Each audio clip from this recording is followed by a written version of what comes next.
Welcome back to my channel Preeti's lifestyle with a new blog. তো কেমন আছো তোমরা সবাই? আশা করছি তোমরা সবাই খুব ভালো আছো, সুস্থ আছো, আমিও খুব ভালো আছি।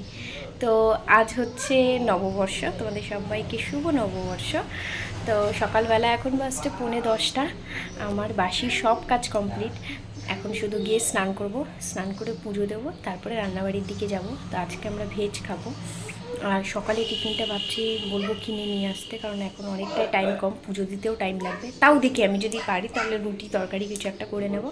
তো যেটা বলার জন্য তোমার মানে ব্লগটা আজকে এইভাবে শুরু করলাম। অনেক দিন আমি এইভাবে ডিরেক্ট তোমাদের সাথে আই কন্ট্যাক্ট করে কথা হয় না, এখন শুধু কাজই আর ছোট ছোট ব্লগ দেওয়া হয়। তো আগের পয়লা বৈশাখ আর এখনকার পয়লা বৈশাখের মধ্যে অনেক ডিফারেন্স। সত্যি কথা বলতে আমি আজ যখন কাজগুলো করছিলাম, আমি আগের দিনগুলোর কথা মনে পড়ছিল। আগে যখন আমার মা ছিল তখনও মাকে দেখতাম না কোনো দিনও, দোকানে আমাদের দোকানের পুজোতে যায়। আগে তো আমাদের মানে পয়লা বৈশাখটা অনেক বড় করে হতো আমাদের দোকানটা, মানে দোকানে পুজো হতো। তো আমাদের বাড়িতেই লোক নিয়ে এসে, ওর পাপা পুচকুকে বকছে, তেল মাখাচ্ছে তো আর ও তেল মালিশ করবে না। তো আগে কি হতো, আমাদের বাড়িতে লোক নিয়ে এসে মিষ্টি, নিমকি, তারপরে ওই যে বুন্দিয়া, এগুলো সব বানানো হতো। আগের ব্যাপারটাই না আলাদা ছিল। এই যবে থেকে দিন যাচ্ছে সব কিছু রেডিমেড হয়ে যাচ্ছে, আর আগের মতো সেই আর মজাটা কিছুতে নেই। আগে কি হতো, প্রায় 15 দিন আগে থেকে বাবা মিষ্টির প্যাকেট দিয়ে যেত, আমরা সবাই মিষ্টির প্যাকেট বানাতাম। আমার তো খুব ভালো লাগতো ওটা বানাতে। তারপরে সকালবেলা উঠে মাকে দেখতাম, আমাদেরকে ভোরবেলা উঠিয়ে দিত, উঠিয়ে দিয়ে প্রথমে গায়ে হলুদ মাখতে বলতো, হলুদ মেখে স্নান টান করে নতুন জামা পরে দোকানে চলে যেতাম। সারাদিন তখন দোকানেই থাকতাম, পুজো টুজো করে বাড়ি এসে খেয়ে আবার দোকানে চলে যেতাম, কারণ দোকানে সবাই আসতো হালখাতা করতে, আর সবাইকে মিষ্টির প্যাকেট বানিয়ে বানিয়ে দিতাম। মানে এটাই ভীষণ মজা লাগতো। মা চলে যাওয়ার পরও আমরা এটাই করতাম, কন্টিনিউ ছিল। আর তখন তো পয়লা বৈশাখে মানে পয়লা বৈশাখে আমরা ভীষণ এক্সাইটেড থাকতাম জামা পাওয়ার জন্য, কারণ তখন আমার জামা হতো, আমার সব কিছুতে, দুর্গাপুজো বলো পয়লা বৈশাখ বলো, 5-6টার ওপরে জামা হতো। আর আমি প্রায় মানে যেদিন থেকে জামা কাপড় কেনা হবে ডেলি পরে দেখতাম কবে পয়লা বৈশাখ আসবে, পরবো। ওই একদিনে 3-4টা ড্রেস পরতাম। তারপরে কী হতো, পয়লা বৈশাখের 3-4 দিন পর থেকে নামযজ্ঞ শুরু হতো, সেই 3-4 দিন সবগুলো ড্রেস পরে টরে কমপ্লিট। আর এখনকার পয়লা বৈশাখ প্রায় 4 বছর হয়ে গেল আমি আমার দোকানের হালখাতা দেখতে যাই না, বা সেই দোকানের আগের জিনিসগুলো দেখি না। এখন তো আর লোক নিয়ে এসেও মিষ্টি টিষ্টি বানানো হয় না, রেডিমেড কিনে নিয়ে আসা হয়। কিন্তু আগের মতো সেই জিনিসটার কোথাও খুঁজে পাওয়া যায় না, শুধু আমাদের বাড়ি বলে না, সব জায়গাতেই। মানে আগের জিনিসগুলোই আলাদা ছিল। জয়েন্ট ফ্যামিলি, সবার একসাথে থাকা, একসাথে সব কিছু মজা করা, ভীষণ মিস করি ওই দিনগুলো।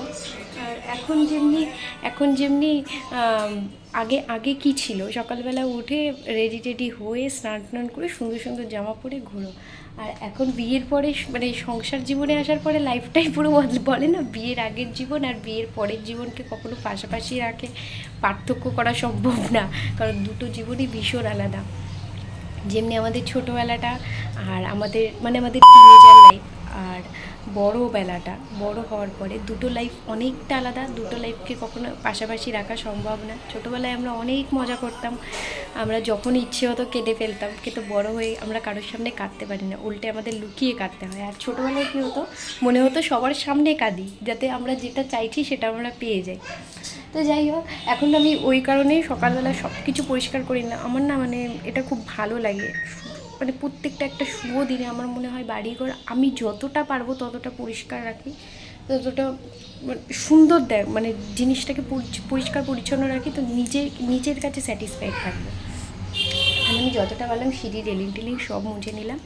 খালি হচ্ছে বাড়িতে ঝুলটা চৈত্র মাসে বোধহয় ঝুল ঝাড়তে হয় না, ওই কারণে ঝাড়লাম না। আমাদের রুমে একটু একটু ঝুল পড়ছে, তাছাড়া বাড়িতে কোথাও অতটা ঝুল পড়েনি।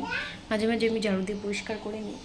তো চলো এখন যাই, স্নান টান করবো। মাম্পুকেও আজকে তাড়াতাড়ি স্নান করিয়ে দেবো। ও হচ্ছে কি সুন্দর আগে স্নান করতো, আর ইদানিং স্নান করতে বসলে ওর প্রচণ্ড কান্না। মানে কি বলবো, আমি যখন ওকে স্নান করাতে যাই তো কাকি ওরা ভাবে কি ওকে বোধহয় আমি মারছি বা বকু দিচ্ছি, কাকা কাকি চলে আসবে দেখতে। কালকে কাকি ওকে স্নান করিয়েছে, কাকিও বুঝে গেছে যে ও কেমন কান্না করে, মানে এক্সট্রিম লেভেলের কান্না। সেদিন ভাত খাইয়ে টাইয়ে গায়ে এঁঠো পড়ে গেছে, ওর পাপা নিয়ে গেল বাথরুমে যে গা হাত পাগুলো ধুইয়ে দেবে। এত কান্না শুরু করলো, এত কান্না যে পুরো সব খাবার ঢেলে দিল বমি টমি করে। এখন আবার সব চুপ করে শুনছে। এই যে পাপা তো আপনাকে স্নান করিয়ে দেবে, বুঝতে পারছেন কি আপনি? স্নান করিয়ে দেবে তো? ঠান্ডা লাগবে কি না? ঠান্ডা লাগবে? আমরা ছাদে গেছিলাম। আচ্ছা সবাইকে বলে দাও গুড মর্নিং। সবাইকে বলো শুভ নববর্ষ। বাই বাই দিয়ে দাও। তুমি কি স্নান করবে? তো পাপা তো স্নান করিয়ে দেবে। আচ্ছা সবাইকে একটু ফ্লাইং কিস দিয়ে দাও ভালো করে, বলে love you to all, miss you, bye bye. তো চলো, এই দেখো আমাদের রুমে বেডশিটটা কে পেতেছে জানো? কে পেতেছে গো মাম্মা বেডশিটটা? তোমার পাপা, তাই না? মাম্মা তুমি কাকে সব থেকে বেশি ভালোবাসো? মার দেবো, মার। সব আমি কিনবো, আমি সব কিছু করবো, আর ভালোবাসবা পাপাকে?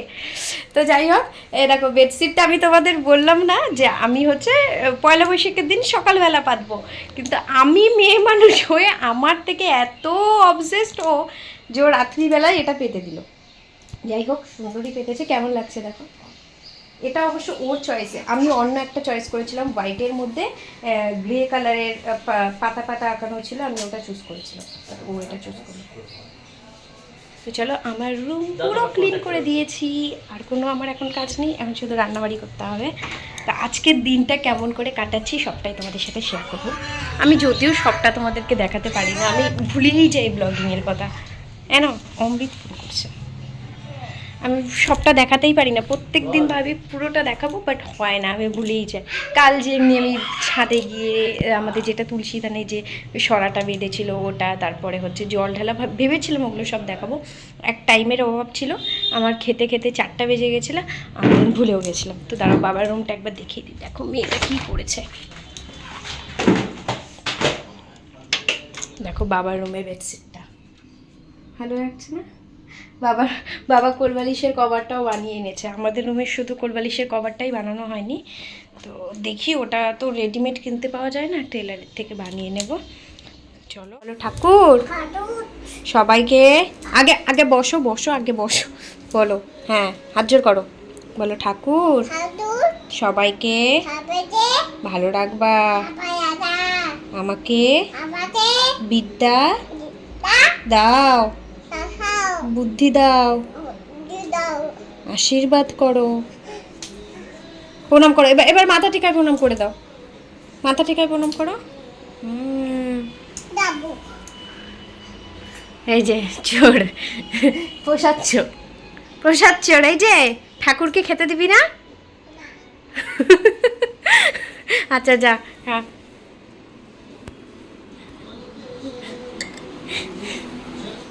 তো দেখো মাম্পু ঠাকুর প্রণাম করে এখন ঘুরতে বেরিয়ে যাচ্ছে। তো নববর্ষের দিন মানে কটা ড্রেস যে সারাদিনে পড়েছে তার কোনো হিসেব নেই, কারণ ওর ড্রেসই 10টা পার হয়ে গেছে।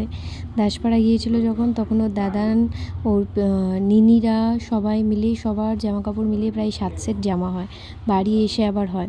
তো এই কারণে আমরা আর পয়লা বৈশাখে ওকে জামা দিইনি, ওকে জুতো কিনে দিয়েছিলাম নতুন, ওর জুতো খুব পছন্দ করে।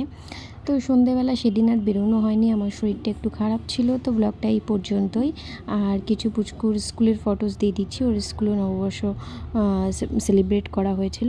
তো আজকের মতো ব্লগটা এই পর্যন্তই, কেমন লাগলো অবশ্যই কমেন্ট করে জানিও, আর ভালো লেগে থাকলে please like comment and share করে দিও, আমাকে এভাবেই সাপোর্ট করতে থেকো। বাই, দেখা হচ্ছে আবার নেক্সট ব্লগে।